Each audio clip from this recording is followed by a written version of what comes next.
coverage you can count on. KOMU 8 News starts now. Columbia police are investigating the deaths of an elderly couple in Columbia, and they're calling the case a homicide-suicide. Good afternoon, everyone. I'm Emily Spain. And I'm Jim Rick. Thanks for joining us. KOMU 8's Kara Strickland is live at the scene on the northeast side of town with a look around. Police responded to a call at this house on Kelsey Drive at around 8:30 this morning. When we arrived, there was yellow caution tape surrounding the entire house. According to the press release, police are investigating this as a homicide and fatal self-inflicted gunshot wound. Police say the home was owned by Wayne and Mary Trentman. They say the husband, 79-year-old Wayne, called 911 and reported that his wife, 83-year-old Mary, was dead. But when police arrived, they found Wayne Trentman dead as well. We are still trying to find out what may have led up to these events and get more information about the couple.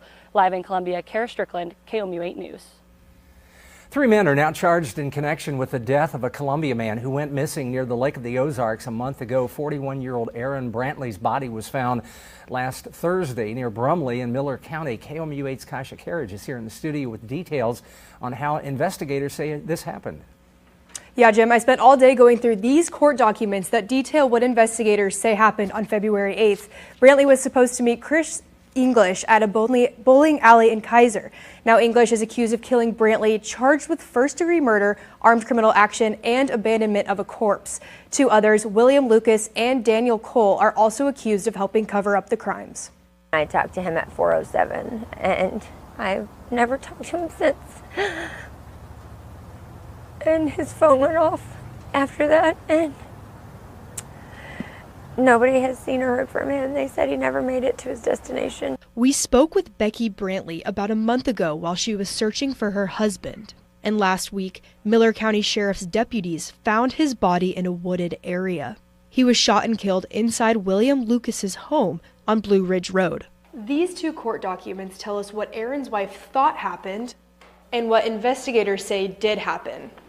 Aaron's wife went through his phone records and saw that he was speaking to a Chris, who then said he was supposed to be meeting Aaron, but Aaron never showed up. Police say a witness told them about the homicide and that Chris shot the subject and demanded everyone at the garage help load the body in the victim's vehicle. That witness has not been charged so far. The documents say the 3 suspects bought and used materials to try and conceal the homicide. I tried getting in touch with investigators from the Miller County Sheriff's Department today and to try and find out more about the motive, but no one returned my calls today. His wife also did not want to make any new comments today. In the studio, Kasha Carriage, KOMU 8 News. A woman is dead after she was stabbed near Interstate 70 in St. Louis County. Just before 4 a.m., detectives responded to a home off the interstate where they found the victim. Police are trying to figure out if the stabbing happened on or near the interstate. Police shut down westbound I-70 near Jennings Station Road during the morning rush hour. Erica Wheeler says she found the victim banging on her door. There had to be something wrong from that knock, that beating. It was a help. That was a help knock. After seeing a woman crumpled on the porch, Wheeler called 911, but it was too late. Wheeler says she will never forget her face.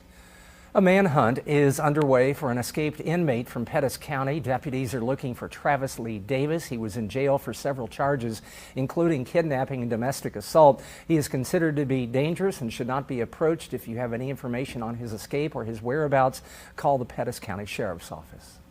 A man has been arrested for allegedly attacking people with a baseball bat. Syed Shone was charged with assault and armed criminal action. Police were sent to North Garth Avenue Friday afternoon after reports of a man assaulting a woman with a baseball bat, leaving that woman with minor injuries. Shone's bond is set at $50,000.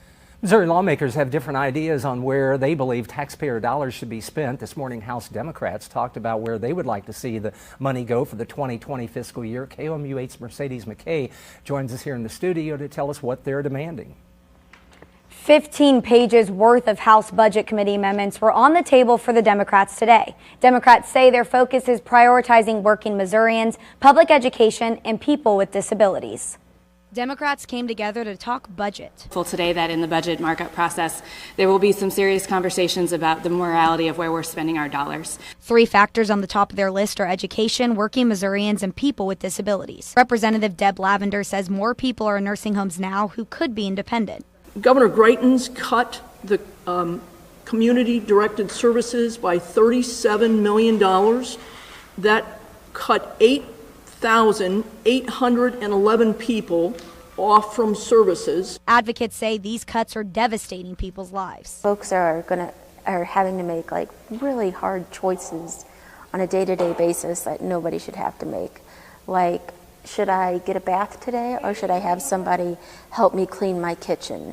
The biggest conflict, the amount of money Republicans want to put into roads. $100 million in general revenue is a significant amount of money, but when you're looking at talking about roads and bridges and what it's going to actually take to repair roads and bridges, it doesn't go very far. Republican Representative Brad Hudson says he sympathizes with the Democrats' priorities, but they need to remember the importance of good roads. We've got to understand that without a proper transportation infrastructure, we're not going to be able to take those kids to school, especially in the rural areas where some of our bridges are crumbling. So Republicans are just in the early stages of discussing the budget. In the studio, Mercedes McKay, KOMU 8 News.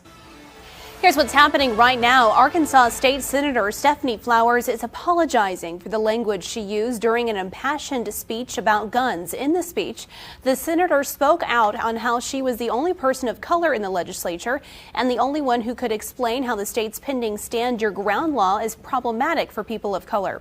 The speech was given during a vote on an amendment about the state's new gun laws and went viral. Today, she apologized for her language, but not her passion in the message, stating that her word choice conflicts with her relationship with Christ. Missouri lawmakers aren't the only ones talking about budgets. The president released his 2020 plan, what it includes and what it doesn't include. And in that 2020 budget, space travel, what NASA has planned for the future.